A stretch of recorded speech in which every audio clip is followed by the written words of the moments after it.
Doctores o terapeutas, ¿cuál fue su momento más? No, eso no es normal que han experimentado. No soy médico, pero tuve una experiencia así con alguien con quien me acosté. Acabábamos de terminar y nos estábamos abrazando cuando comentó que estaba contento de sentirse como si estuviera en su cuerpo. Le miré raro y le pregunté a qué se refería y me dijo: ¿sabes esa sensación rara que tienes después del sexo en la que sientes que no estás en tu cuerpo? ¿Estás como mirándote a ti mismo desde el lado opuesto de la habitación? Pues ahora mismo no me siento así. En vez de eso me siento feliz. Hice lo posible por no parecer horrorizada y le pregunté si siempre le había pasado lo mismo. Me explicó que empezó a ocurrirle después de que le pasara algo horrible hace 2 años. Tuve que hacer todo lo posible por explicarle con delicadeza que no, que yo no tengo esa sensación rara y que la mayoría de la gente no la tiene. También tuve que explicar, en la medida de mis posibilidades no profesionales, que era la disociación. Edith, mi preocupación era por su salud mental.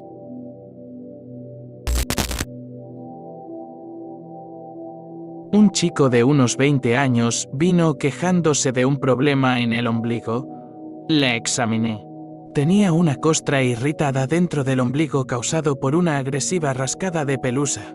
Pero el tipo estaba sudoroso y tenía un ligero temblor. Tenía mal aspecto. Cuando le pregunté cómo se encontraba en general, me dijo: oh, bien, supongo. Solo un poco cansado, bebí un poco más esta semana de lo habitual. Probablemente me pasé. Tuve que husmear para obtener más detalles y resultó que había bebido 1 galón de ginebra en los últimos 3 días y dejó de beber alcohol cuando empezó a vomitar grandes cantidades de sangre y a defecar una mezcla de sangre de color rojo brillante y una sustancia pegajosa oscura. Era totalmente inconsciente del hecho de que estaba sufriendo un síndrome de abstinencia alcohólica. Esto dado que no había dejado de beber el tiempo suficiente en la memoria reciente para experimentar los síntomas. Lo envié directamente a urgencias, donde le encontraron un desgarro en el esófago que requería una intervención inmediata. Y lo ingresaron para una desintoxicación alcohólica en régimen de hospitalización. Leí su nota del hospital y seguía insistiendo en que el médico de urgencias le examinara el ombligo. Una mujer acudió al hospital porque se sentía cansada y mencionó casualmente la hemorragia en su parte privada persistente que sufría desde hacía 2 meses. Dijo que nunca era muy abundante. Así que no se lo pensó 2 veces. Le hicieron análisis y su hemoglobina era de 3,9. Para el contexto, eso es bajo. Muy bajo, tanto que probablemente si estuvieras a ese nivel, deberías estar a punto de irte de este mundo. Pero ella se veía perfectamente bien.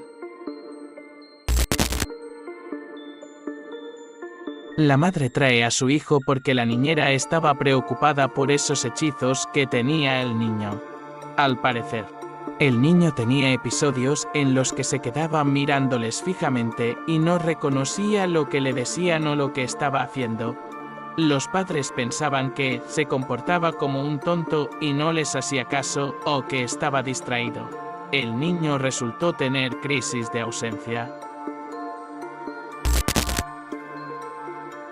Yo era la paciente, pero cuando fui a hacerme un reconocimiento médico rutinario, el médico me picoteó la barriga y me preguntó cuánto tiempo llevaba así. Me reí y le dije: ¿qué? ¿Mi barriga cervecera? Desde que tenía 21 años, probablemente. Resultó que no, que la barriga cervecera era un quiste que había crecido mucho y que por eso mis amigos decían que parecía embarazada. Pensé que tenía amigos despreciables. Tuvieron que operarme de urgencia y durante 1 semana o así no supe si era un quiste o un cáncer de ovarios. Fue un susto bastante grande. Un grano en el pecho que en realidad era un tumor mamario de 10 centímetros de ancho, sangrante y necrótico que sobresalía a través de la piel. Siento que mi historia debe estar aquí, aunque yo sea la paciente, ya que me ocurrió exactamente lo mismo. Hace unos años, mi salud mental cayó en picada. Como consecuencia, dejé los estudios y tuve que empezar un programa de recuperación. Lo primero que tuve que hacer fue hablar con un psicólogo. Durante estas conversaciones con la psicóloga, ella se centraba en diferentes partes de mi vida. Un día me preguntaba por mis relaciones y al siguiente por mis recuerdos de la infancia, etc. Después de unas cuantas conversaciones, se centró en mi vida social. Le dije que era prácticamente inexistente y que siempre lo había sido. Entonces me dijo que debía de sufrir mucho la soledad. Le dije que nunca me había sentido solo en ningún momento de mi vida. Al fin y al cabo, es muy difícil sentirse solo con las dos voces en la cabeza que no paran de hablar. Pero seguro que ella ya lo sabía. ¿Verdad? Pues resulta que no. Aparentemente todo el mundo solo tiene su propia voz en la cabeza. Toda mi vida ha sido una mentira. Resulta que soy esquizofrénico. ¿Cómo diablos iba a saberlo?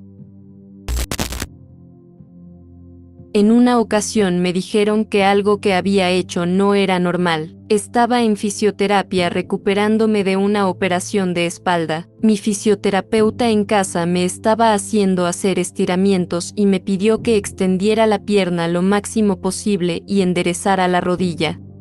Así que lo hice y mi rodilla se invirtió, lo que para mí era totalmente normal. Pero mi fisioterapeuta se sorprendió mucho. Me explicó que eso era muy anormal y que no había visto antes rodillas hiperflexibles como la mía, así que ahora sé que mis rodillas torcidas no son normales. Soy el paciente. Durante años pensé que estaba cada vez más fuera de forma. A pesar de mis esfuerzos, nada me ayudaba. Me chocaba contra un muro y no podía seguir. Al final, no podía caminar desde la entrada de mi garaje hasta mi casa sin tener que hacer una pausa para respirar. Resulta que la falta de aliento no es algo que se pueda ignorar, también es algo que me gustaría que los médicos se hubieran tomado en serio. En el plazo de 2 semanas, pasé de acudir a un médico de una clínica local a ingresar en la UCI. Mi médico le dijo a mi marido que no tenía ni idea de cómo seguía viva y funcionando. Respuesta: ¿qué era lo que tenías? Me diagnosticaron hipertensión arterial pulmonar, bastante rara. Desafortunadamente no hay cura, solo tratamiento, pero la medicina ayuda. Estaba en la rotación de urología en la Facultad de Medicina cuando un varón de unos 20 años se presentó con la queja de que uno de sus testículos era demasiado pequeño y quería que fueran iguales porque le daba vergüenza. Un testículo era normal, el demasiado pequeño, mientras que el otro tenía el tamaño de un pomelo. Por desgracia, el cáncer había hecho metástasis. No estoy seguro de cómo le fue a largo plazo, ya que dejé el servicio después de que le operaran. No soy médico, pero cuando tenía unos 14 o 13 años recuerdo que le conté a mi madre de cabecera que durante la menstruación me desmayaba de dolor.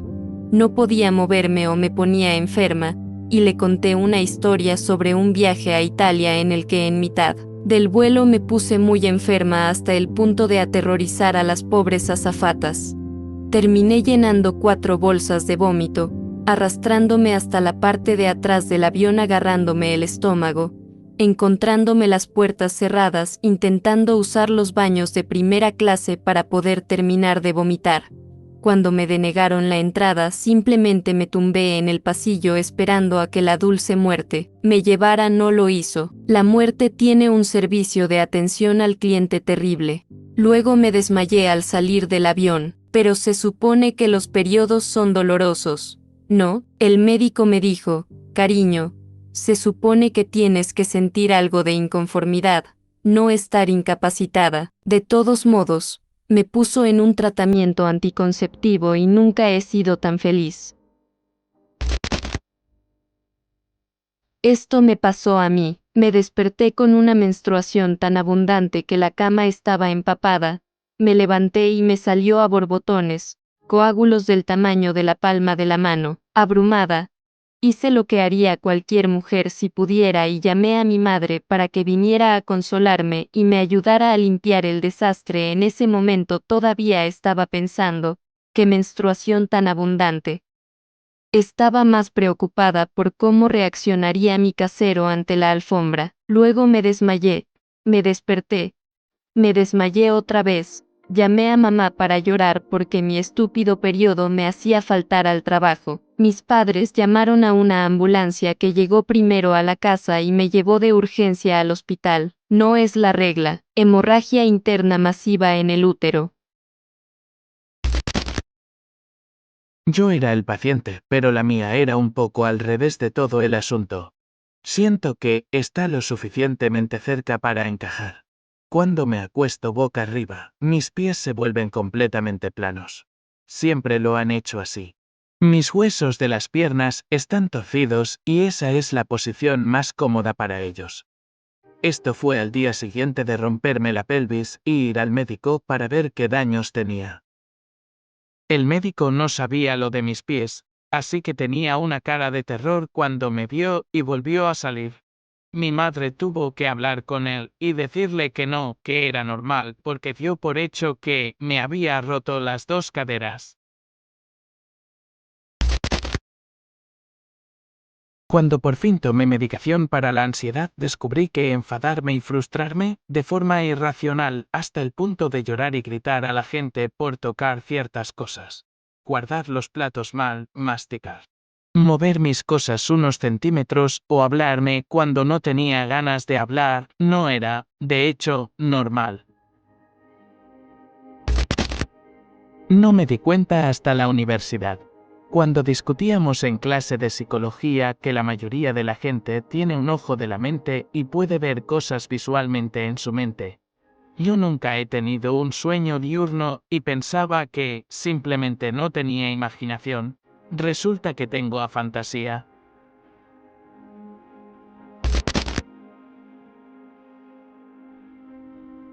Soy paciente. Al crecer asumí que tenía problemas en la escuela porque era un tarado miserable. No tenía ninguna confianza en mí mismo ni en nadie. A veces pasaba días sin dormir. Otras veces dormía todo el día. Pensaba constantemente en mi propio fallecimiento. Realmente creía que era una persona defectuosa y que siempre sería así. Resulta que, en realidad, tengo trastorno bipolar. Y gracias a la medicación y la terapia, ahora soy una persona normal. La mayoría de las veces.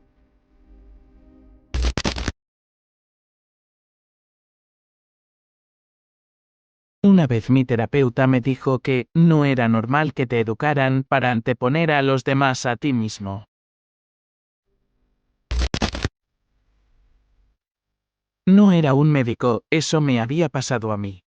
Durante medio año tuve calambres todas las noches, perdí peso, no podía hacer mis necesidades, me empeoraba la vista, mi orina olía raro, mi piel estaba extremadamente seca, etc. Había ido al médico por los calambres, que eran lo primero, y me había recomendado magnesio, pero no me ayudó. En fin, seguí como esto va a mejorar durante casi medio año, hasta que volví a ver al mismo médico y le hice un análisis de sangre. Resulta que tengo diabetes tipo 1. Sin embargo, ni siquiera supo decirme la diferencia entre los tipos 1 y 2.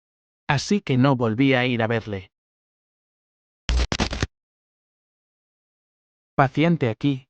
Solía experimentar aleatoriamente que mi corazón se aceleraba, me faltaba el aire, sentía los brazos pesados y doloridos, y una sensación de pánico. Ya a los 10 años, le dije a mi pediatra que me pasaba cuando me olvidaba de respirar. Me dijo que a nadie se le olvida respirar y no le dio importancia. 11 años más tarde, resulta que tuve asma todo ese tiempo, pero en lugar de ataques. Mi corazón tenía que acelerar para ponerse al día porque no recibía suficiente oxígeno. Mis pulmones estaban al 56% de su capacidad. Así que empecé a tomar 2 inhaladores y pude hablar y hacer senderismo al mismo tiempo.